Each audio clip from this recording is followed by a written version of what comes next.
Hey there guys, this is GameRC. I'm here to show you my new chassis for the Axial Ryft. Full metal chassis.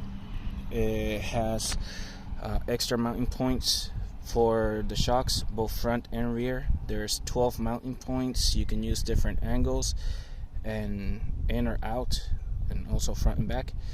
It has this is the lowest setting, and it's for limiting the travel. This is what I would use to run up, my dirt miles over there, and for hill climbs. But obviously, you can bring it up to any of these other points here to give it more articulation. This battery tray is set at exactly the same height as the stock chassis, so you don't lose any of the actual travel that you get with the stock chassis, but you do gain more by having more mounting points for the shocks. You can also add the battery either sideways or facing forward. This right here is a 4,000 milliamp hour 6S battery, so you could fit a really big battery in there and not have any issues with spacing. There's strap holes on the tray. They're all over the place, so anywhere you want to put the battery, to kind of make your weight the way you want it for your hill climbs or whatever it is you're doing with it, you can do it with this. There's enough room to mount the 40 millimeter by 74 millimeter cans, which is bigger what the stock ones are, so that fits in there no problem. Also the 2-speed works. There's enough room for that. Let me see, you have the sway bar mounts right here, so that's them right there. Only difference is because of the design of the chassis, having this bar right here, you have to use smaller turnbuckles on the rear so you can get the full articulation out of it, to get those to actually function properly. What else? It's obviously modeled after the Fat Girl chassis, the Tim Cameron Fat Girl chassis. Oh, look at these guys, just hanging out. Anyways, sorry. But obviously there's going to be some changes made to it to fit this RC model. It's not going to be a perfect one-to-one, and obviously I had to add different bars in locations that weren't there on the original design, only to stiffen up the whole chassis. And I had to move some of the bars, like for example this one here, instead of coming from here up, it's coming from here. Those are little changes you won't be able to tell unless you actually do look into it to try to compare it to the one-to-one, but I figured I'd throw it in there so you know. There's also another mount in the back for electronics, and it's got the strap holes as well, so you can use those. I am using this bar right here, but you don't need it. There's, like I said, on all the shock mounts I try to overbuild them, so here you have the two sides to support it. There's a lot of chassis out there that only use the one side, but I figured two is better, more strength.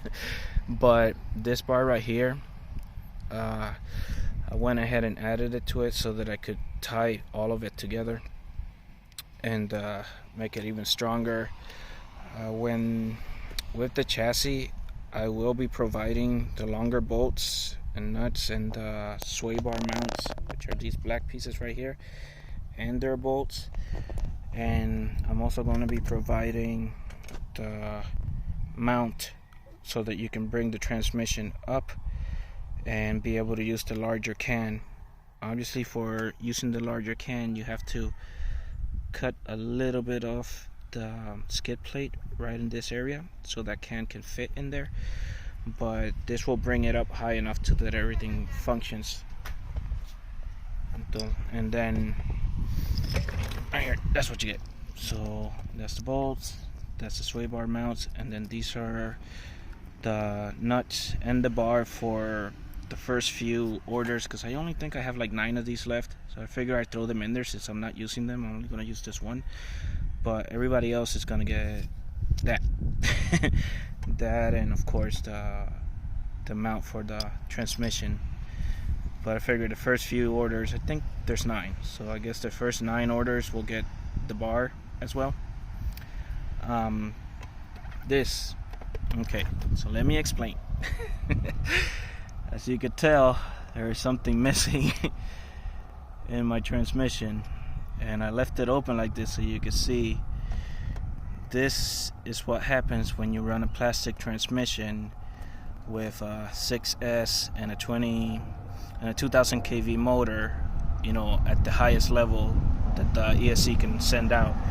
So be smart, get an alloy transmission, and save yourself the trouble of, you know, snapping your shafts. Anyways, going back to it, this is the chassis. You can see extremely overbuilt, super strong. That's the battery tray on the bottom, so you can see all the strap holes. This is the tray on the back, and of course that's all the bars and everything.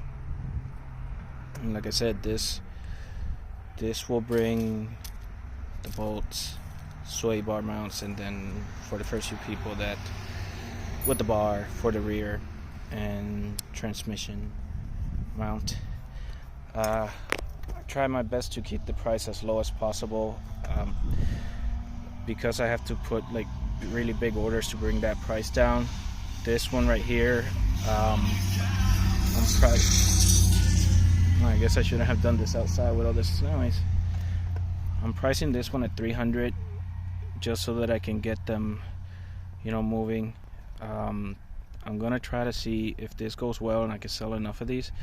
I'll try and put in a bigger order, and by doing that I should be able to bring the price down, hopefully. But obviously I have to move this order out first. But hoping you guys like this one. I'll post some videos once I get my transmission, the alloy transmission. It should be here this week. I'll put it all together, and the shaft, of course. I'll probably run it on 4S first and move my way up from there, just to make sure that I don't break it all on the first shot. And yeah, that's where it's at. So let me know what you guys think. It's ready. Whoever wants it, just let me know. Send me a message and we could work something out. Thanks for watching.